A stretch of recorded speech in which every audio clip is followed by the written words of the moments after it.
What's up, everybody? Are you just like me? You just throw your wigs away when you're done using them or put them in a closet where they can get just dry, matted, and plain old dirty? Well, if you are, you are definitely in luck because you picked the correct video. I'm about to show you all how I go from this crazy, matted mess of a wig, and I'm going to go ahead and rejuvenate it and bring it back to life, baby. So if you're definitely interested in this video, definitely continue watching, and I'm about to show you how to slay this wig. Make sure you watch it to the end so you can see the finished product. Okay, so first I'm going to start off with washing the hair first. I don't brush it out before I start the shampoo process because if you were to brush your hair out while it's dry, it is prone to break a lot more. The hair is more stretchy or elastic when it's wet. So after I go ahead and wet it down, then I'm going to start a little of the detangling process. Now I'm not going to brush it out completely. I'm going to try to get really the surface snags out of the way so it's a little easier when you shampoo it, because of course when you put the shampoo in there you lose more oils and it makes it more prone to tangling. So I'm going to get what I can first with brushing it out before the shampoo, and then I'm going to go ahead and go into my shampoo process. So today I'm going to be using the Garnier Whole Blends shampoo and conditioner. This is the Honey Treasures. It's supposed to repair hair, which it actually does a great job with giving my hair back some life, the bounciness, the oils that it needs. Shampooing, I'm going to go ahead and work my way down the strands. I don't necessarily want to rub it around or give it any more chance to tangle up, so I'm going to just work one direction with washing the hair instead of moving it completely around. Next, I'm going to be using the repairing conditioner after rinsing the hair out.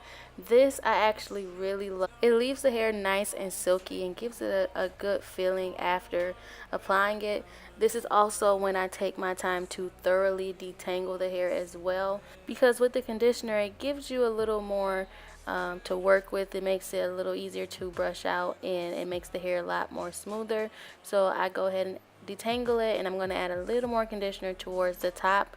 And then this is the secret to getting my wigs back to life. I'm going to take the wig and I'm going to put it in a bag. Usually I use a Ziploc bag, but because I'm all out of Ziplocs, we're using a regular plastic bag. And I'm going to throw it in the microwave. Now the microwave heats it up, and with the bag it's going to keep it in. This is just like a hot oil treatment or a deep conditioning treatment in your hair. And I'm going to put it in the microwave for 60 seconds. Then I'm going to take it out and let it sit. I usually let it sit for about 30 minutes to completely cool down. After, as you can see, my waves are coming back into the hair. It just looks a lot better, a lot more manageable. I'm going to go ahead and rinse the hair out completely.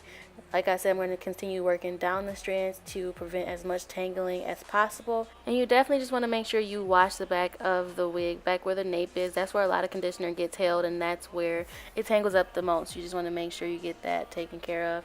After washing, I'm going to use my Design Essentials HCO. It's a blow drying spray and a hair lotion. I love this. It leaves the hair soft as well. It doesn't give it that fried feeling after blow drying the hair, because I usually let it air dry, but for the sake of the video and not doing this all day, I just went ahead and blow dried it right away.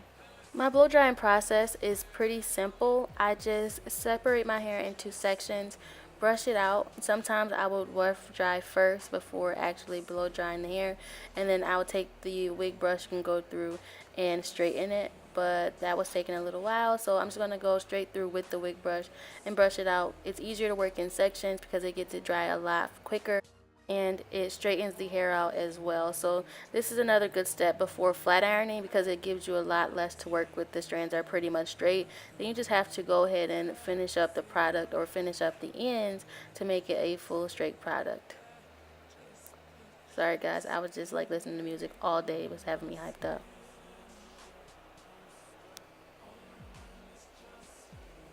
So these are my GK flat irons. You can use these with the hair wet or dry. Because my hair was still a little wet, I decided to use these, and they flat iron a lot smoother.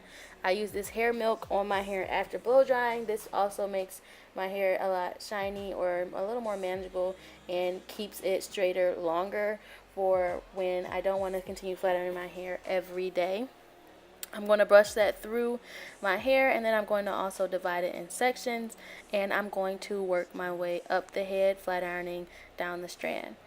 So when flat ironing, I like to use a brush because it has a lot more teeth. It gives you a lot more tension, and it leaves the hair straighter. You only have to pass it through one time, as you can see, and the hair gets straight right away. And like I said, the hair was still a little wet, which is why it was a lot of steam. But these flat irons are made for wet hair, which is why it has the little holes on the side to release the steam instead of burning my hand.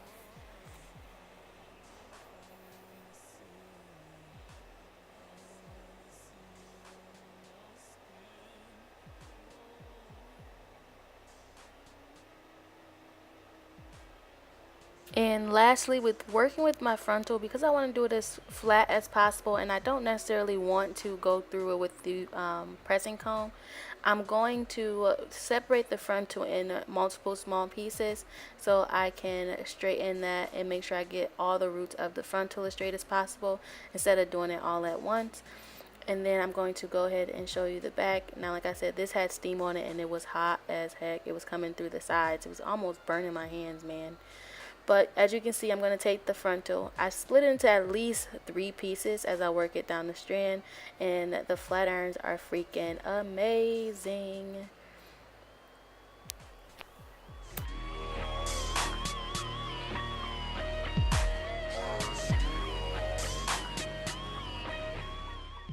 And this is the finished product. As you can see, a nice flat closure on the top. I didn't have to use a pressing comb at all. The hair is soft, shiny.